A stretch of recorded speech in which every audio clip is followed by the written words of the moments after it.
ఇప్పుడేం మాట్లాడుతున్నాడు ఆయన? చాలా బాధాకరం అనిపిస్తుంది. ఒక ముఖ్యమంత్రి మాట్లాడదగిన మాట కాదు.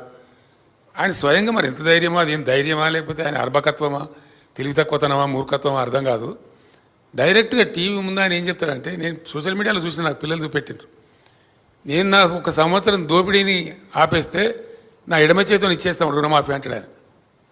ఆయన స్వయంగా చేసే దోపిడీని ఒక సంవత్సరం ఆపేస్తే 40,000 కోట్లు అసలు లెక్కనే కాదు, నేను ఇట్లా ఎడమ చేతితో రుణమాఫీ చేస్తా అంటాడు ఆయన.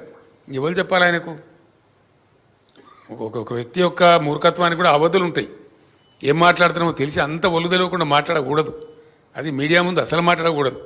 ఎందుకంటే ఇది సోషల్ మీడియా యుగం. మీడియాలో వస్తే ఒక టీవీలో వస్తే టీవీలో ఆగుతలేదు. లక్షల బైట్స్ రూపంలో సోషల్ మీడియాలో, ట్విట్టర్లో, ఇన్స్టాగ్రామ్లో, ఫేస్బుక్లో పోతూనే ఉన్నది. ఆ మాట మాట్లాడరు. రెండవది, ఏ ఊరుకోతే ఆ దేవుని మీద ఒట్టు పెట్టుకోవడం. డిసెంబర్ 9 పోయింది.